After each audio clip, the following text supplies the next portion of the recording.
Hello नमस्ते सबैजनालाई हजुरहरूलाई स्वागत छ मेरो नयाँ भिडियोमा। सो आज चाहिँ रहेको छ डे 3 इन पोखरा।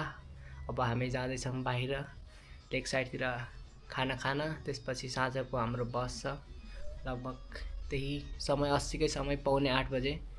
अब हामी एकछिनमा निस्किन्छौँ 5 मिनटमा। 5 मिनट हुन्छ कि 10 मिनट, अब एकछिनमा निस्किन्छौँ।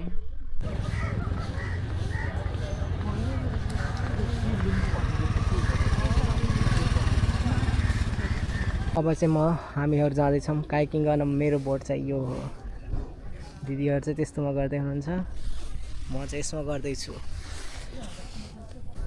ल साथीहरू, अहिले चाहिँ हामी यहाँ फेवातालको बिचमा छ। मेरो हात कामिरहेको छ यहाँ डरले, निकै मजा आइरहेछ। मैले त नगरौँ जस्तो लागिरहेछ तर म गरेँ, एकदमै राम्रो लागिरहेछ। मलाई त मजा आयो गर्न यहाँ काइकिङ। पछाडि मौसा नि हुनुहुन्छ। सुरुमा डर लाग्यो तर पछि त एकदमै मजा आइरहेछ। यहाँ मेरो लाइफ ज्याकेट हेर्न सक्नुहुन्छ कस्तो माथि आएको छ। फेवाताल यस्तो छ, म यसरी बसिरहेको छु। यो चाहिँ फेवातालको भ्यू हो।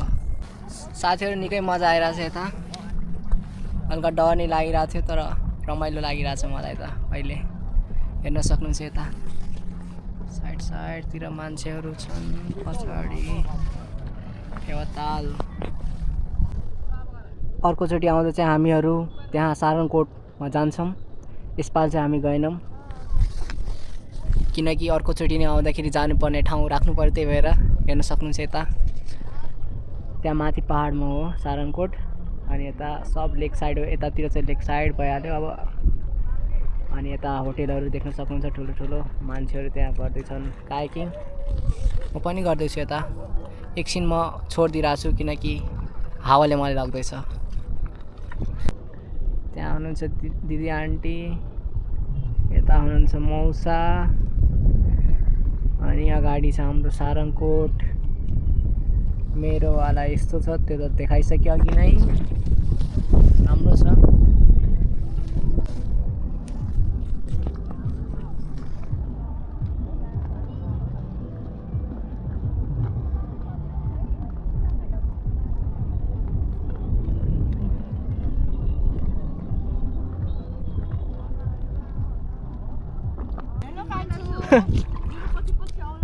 हुन्छ आन्टी।